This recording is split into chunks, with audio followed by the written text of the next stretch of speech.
Hello and welcome to the Innscourt Armoured Car Regiment channel. Today we'll be covering the events of July the 17th till July the 20th of 1944, covering the actions that the Innscourt carried out during Operation Goodwood.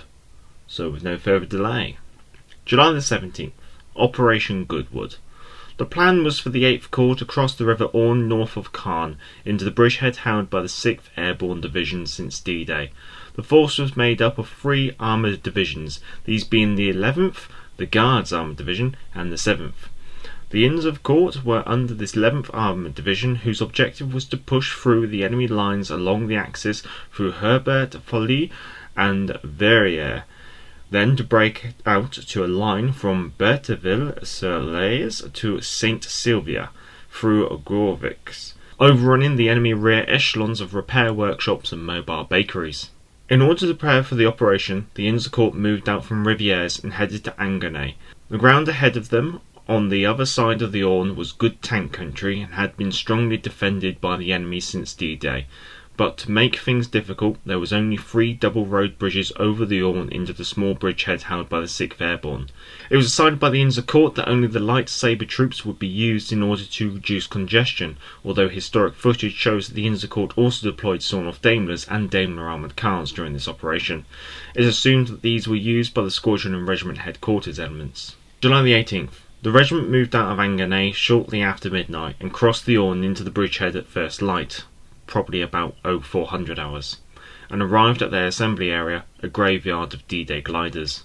Based on the historic film footage of the Innscourt on their way to the assembly area for the operation, it is noted that the vehicles were still carrying the markings for 1st Corps. From 0545 hours to 0745 hours, the enemy front lines and suspected strong points were bombed by 2,100 aircraft from the RAF and USAF. At 0745 hours, the 29th Armoured Brigade began their advance, preceding a creeping barrage.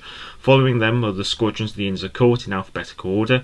The idea was the Innscourt would wait in the wings behind the armoured force, and once the enemy was broken, they would leapfrog ahead and carry out reconnaissance. But until this opportunity presented itself, the Innscourt would assist the 159th Infantry Brigade in mopping up enemy forces in the villages on the right flank of the advance. To start, the advance was rapid and the results of the prior bombardment were evident. Hundreds of German and Axis soldiers hurriedly gave themselves up, stunned and dazed as their positions were overrun and had now come under fire from their own artillery. The 29th Armoured Brigade managed to advance as far as Borgbus when all progress ground to a halt at midday. The enemy held the high ground south in some strength, and later in the day even carried out a counter-attack in some considerable force. To give an idea of the opposition encountered over the course of the day, the 29th Armoured Brigade had lost 115 of its Sherman tanks. Unfortunately, the breakthrough hadn't occurred as expected, and so the Innscourt's opportunity to press ahead and carry out reconnaissance had not presented itself, although 2 troops from D Squadron did manage to find a gap of light resistance in the enemy's front line and slip through, although it's potential that they were let through by the enemy in the hope that bigger prey would follow, a common tactic of the enemy that perhaps saved many lives among the Innscourt. Lieutenant Russell's troop lost their rear scout car at 4.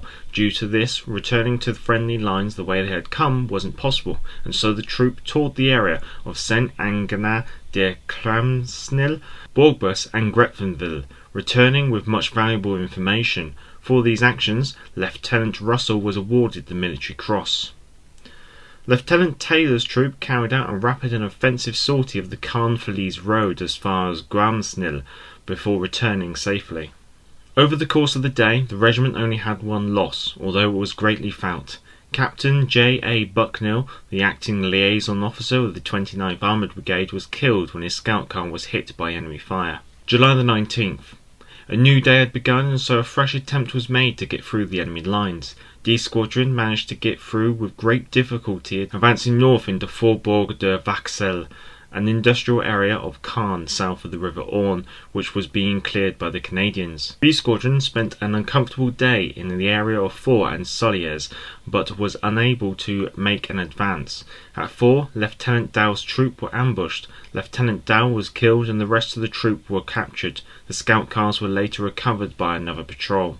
July the 20th. The regiment was held in reserve while the battle developed. 2 troops from A Squadron were sent on to liaise with the Canadian forces on the east bank of the Orne, which was still being cleared. By afternoon, the rain had turned the battlefield into a quagmire and brought operations to a standstill. Therefore, the regiment was withdrawn to St. Honoring-la-Chardonnette, where they spent a very wet and noisy night.